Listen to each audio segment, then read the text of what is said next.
അമ്മുവിൻ്റെ അടുക്കളയിലേക്ക് എല്ലാവർക്കും സ്വാഗതം. ഇന്ന് നമ്മൾ തയ്യാറാക്കാൻ പോകുന്നത് ഉണക്കലരി നുറുക്കുകൊണ്ട് ഒരു പായസമാണ്.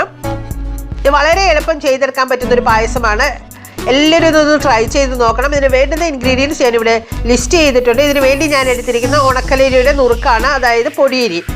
ഇത് നന്നായി കഴുകി നമുക്കൊരു കുക്കറിലേക്ക് ഇട്ട് കൊടുക്കാം. ആവശ്യത്തിന് വെള്ളം ഒഴിച്ചു കൊടുത്ത് ഇത് വേവിച്ചെടുക്കണം. ഞാനിവിടെ 1 കപ്പ് ഉണക്കലരി നുറുക്കാണ് എടുത്തിരിക്കുന്നത്. ഇതിലേക്ക് 4 കപ്പ് വെള്ളം ചേർത്ത് കൊടുക്കുന്നുണ്ട്. അതിനുശേഷം അത് മൂടി വെച്ച് നമുക്ക് 1 വിസിൽ വരുന്നവരെ മീഡിയം ഫ്ലെയിമിലിട്ട് കുക്ക് ചെയ്യാം. അതിനുശേഷം ലോ ഫ്ലെയിമിലേക്ക് ഇട്ടിട്ട് കുറച്ച് സമയമോടെ കുക്ക് ചെയ്തതിന് ശേഷം തീ ഓഫ് ചെയ്ത് മാറ്റി വയ്ക്കാം. പ്രഷർ പോയി കഴിയുമ്പോൾ നമുക്കത് എടുക്കാവുന്നതാണ്.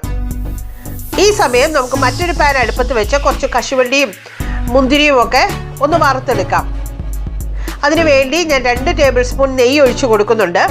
അതിലേക്ക് കുറച്ച് കശുവണ്ടി ചേർത്ത് കൊടുക്കുകയാണ്. ആവശ്യത്തിനനുസരിച്ച് ചേർത്ത് കൊടുത്താൽ മതി. ഞാൻ ചേർത്ത് കൊടുത്തിരിക്കുന്നത് ഇത്തിരി കൂടുതലാണെന്ന് എനിക്കറിയാം, കാരണം ഇവിടെ ഡിമാൻഡ് കൂടുതലൊരു സംഭവമാണ് കേട്ടോ കശുവണ്ടി. പായസത്തിനകത്ത് കശുവണ്ടിക്ക് ഡിമാൻഡ് കൂടുതലായതുകൊണ്ടാണ് കുറച്ച് കൂടുതൽ ചേർത്ത് കൊടുത്തത്. ഇതിന് നിറം ഒന്ന് മാറി തുടങ്ങുമ്പോൾ അതിലേക്ക് നമുക്ക് കുറച്ച് ഉണക്കമുന്തിരി കൂടെ ചേർത്ത് കൊടുക്കാം. ഉണക്കമുന്തിരി ഒന്ന് വറുത്ത് കഴിയുമ്പോൾ നമുക്കത് തീ ഓഫ് ചെയ്ത് മാറ്റി വയ്ക്കാം. നമുക്ക് പായസത്തിലേക്ക് ഈ നെയ്യ് വേണമെങ്കിൽ ചേർത്ത് കൊടുക്കാവുന്നതാണ് കേട്ടോ. നമ്മുടെ അരി നന്നായി വെന്ത് കഴിഞ്ഞിട്ടുണ്ട്. അത് ഞാനൊരു ഉരുളിയിലേക്ക് ചേർത്ത് കൊടുക്കുന്നുണ്ട്. അതിനകത്ത് ഉണ്ടായിരുന്ന വെള്ളത്തോടു കൂടി തന്നെയാണ് ചേർത്ത് കൊടുത്തിരിക്കുന്നത് കേട്ടോ. മധുരത്തിന് ആവശ്യമുള്ള ശർക്കര പാനി ചേർത്ത് കൊടുക്കാം. ഞാനിവിടെ ഒരു 300 ഗ്രാം ശർക്കര പാനിയാക്കിയതാണ് ചേർത്ത് കൊടുക്കുന്നത്. അപ്പോൾ ഓരോരുത്തരുടെ മധുരത്തിനനുസരിച്ച് ചേർത്ത് കൊടുക്കുക. എനിക്കൊരല്പം മധുരം മുന്നിൽ വേണം. ഇനി നമ്മൾ അതിലേക്ക് ചേർത്ത് കൊടുക്കുന്ന 1 ടേബിൾ സ്പൂൺ നെയ്യ് കൂടെ ചേർത്ത് കൊടുക്കുന്നുണ്ട്. ഇനി നന്നായിട്ടൊന്ന് വരട്ടിയെടുക്കണം. ഒരു 10-12 മിനിറ്റ് ലോ ഫ്ലെയിമിലിട്ട് നന്നായിട്ടൊന്ന് വരട്ടിയെടുക്കണം. ചോറിലേക്ക് ശർക്കരയുടെ മധുരമൊക്കെ നന്നായിട്ട് പിടിച്ചു വരണം. മാത്രമല്ല അതിലുള്ള വെള്ളമൊക്കെ നന്നായി വറ്റി വരണം. അതുവരെ നമ്മളത് നന്നായിട്ട് കുക്ക് ചെയ്യണം. അടിക്ക് പിടിക്കാതിരിക്കാൻ ശ്രദ്ധിക്കുക. നന്നായിട്ട് ഇളക്കി കൊടുത്തുകൊണ്ടിരിക്കണം കേട്ടോ. അതിനുശേഷം നമ്മൾ അതിനകത്തേക്ക് തേങ്ങയുടെ 2ാം പാല് ചേർത്ത് കൊടുക്കുകയാണ്. ഏകദേശം 2.5 കപ്പ് 2ാം പാല് ഞാൻ ചേർത്ത് കൊടുക്കുന്നുണ്ട്. വേണമെങ്കിൽ 3ാം പാൽ എടുത്താലും 3ാം പാലിൽ നമുക്ക് അരി വേവിച്ചെടുക്കാവുന്നതാണ് കേട്ടോ. ഏകദേശം ആവശ്യത്തിന് കുറുകലായി കഴിയുമ്പോൾ നമുക്ക് അതിലേക്ക് 1/2 ടീസ്പൂൺ ഏലക്ക പൊടിച്ചതും 1/2 ടീസ്പൂൺ ചുക്ക് പൊടിച്ചതും കൂടെ ഇതുപോലെ കുറച്ച് പാലൊഴിച്ചൊന്ന് കലക്കി ഒന്ന് അരിച്ചൊഴിച്ചു കൊടുക്കാവുന്നതാണ്.